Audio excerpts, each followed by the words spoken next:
اور روزے کے تعلق سے خاص سنت سے ثابت نہیں۔ آئیے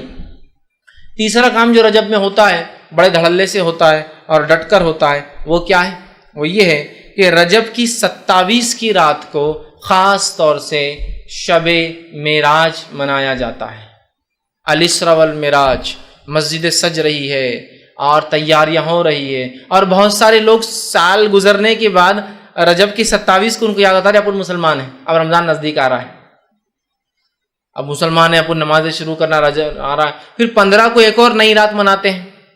شب برات، پھر یاد آتا ہے اب تو رمضان بہت نزدیک، 15 دن ہے، سدھر جاؤ، اور پھر آ جاتے ہیں رمضان، اور جب رمضان آتے اور اصلی رات آتی ہے تو ڈپلیکیٹ راتوں کے چکر میں اصلی رات ہاتھ سے چلی جاتی ہے۔ شب قدر کو کیسے منایا جا رہا ہے بولنے کی ضرورت نہیں ہے نا۔ بہرحال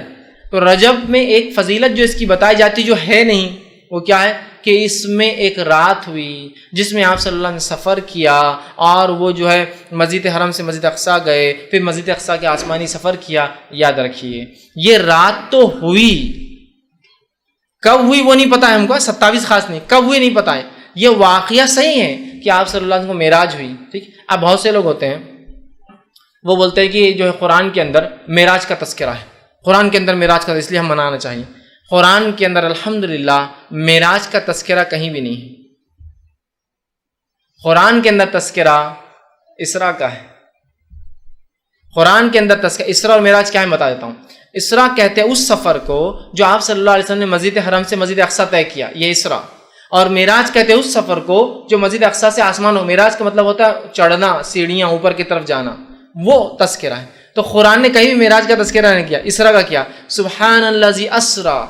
سورہ جو ہے بنی اسرائیل سورہ نمبر 17 آیت نمبر 1، سبحان الذی اسریٰ بعبدہ لیلا من المسجد الحرام الی المسجد الاقصی الذی بارکنا حولہ لنریہ من آیاتنا انہ هو السمیع البصیر۔ یہ آیت نے فرمایا کہ پاک بابرکت ہے وہ ذات جو لے گئے اپنے بندے کو رات کے ایک حصے میں مسجد حرام سے مسجد اقصیٰ کی طرف، جس کے اطراف ہم نے اپنی برکتیں پھیلا رکھی ہے، تاکہ جو ہے لنریہ من آیاتنا، اپنے بندے کو اللہ کے رسول صلی اللہ علیہ وسلم کچھ نشانیاں دکھائے اپنی۔ سمجھ رہے آپ؟ تو اسراء کا تذکرہ ہے، معراج کا تذکرہ قرآن میں کہیں بھی نہیں، اور ہم منا رہے ہیں کیا معراج، تذکرہ اسراء کا ہے۔ بہرحال تو یہ واقعہ ہوا، ہم واقعے کا انکار نہیں کریں کہ آپ صلی اللہ علیہ آسمان پہ گئے، وہ سفر ہوا،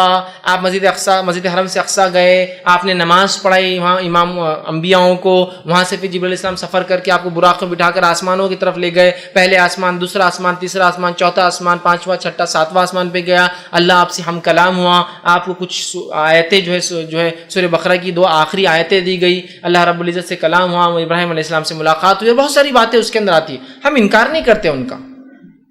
لیکن کسی چیز کے ہونا اس کے منانے کی دلیل نہیں ہے۔ نہیں واقعہ ہوا مطلب منایا جائیں گا، تو پھر فتح مکہ ہوا تو وہ بھی مناتے، فتح مکہ ہوا تو کیا وہ بھی مناتے، اپنے شہروں سے باہر جا کر پھر اونٹ اور گھوڑوں بیٹھ کے اپنے شہر میں آئیں گے کہ فتح مکہ ہوا تو آج تو منائیں گے۔ جنگ بدر ہوئی جس کو اللہ نے فرقان کہا،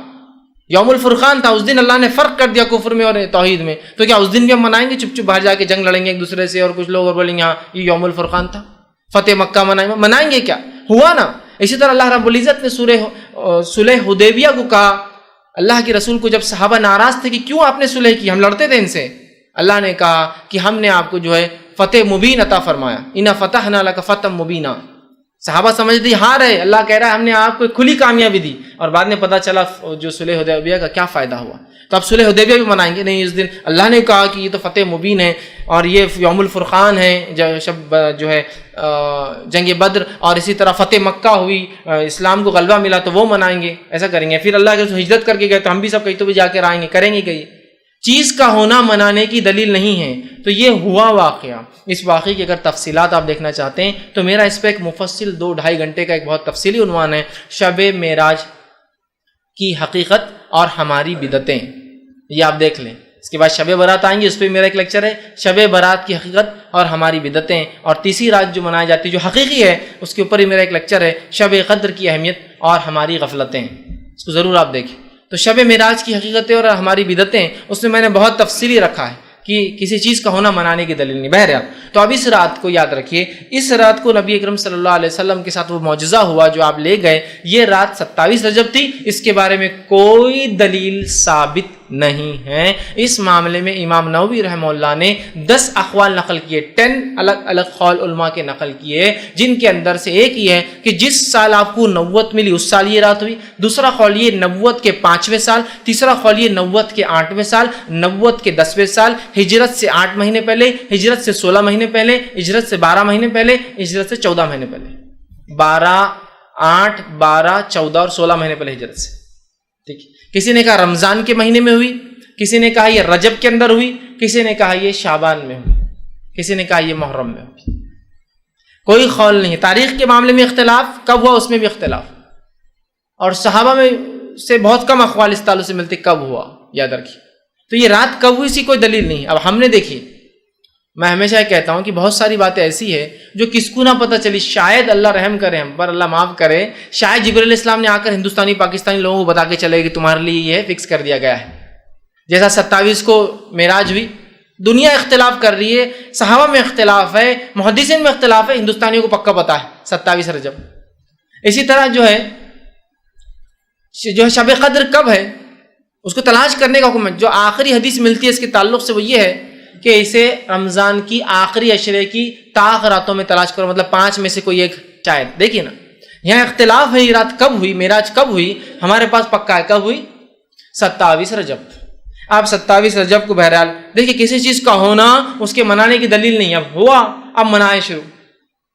شروع ہو گیا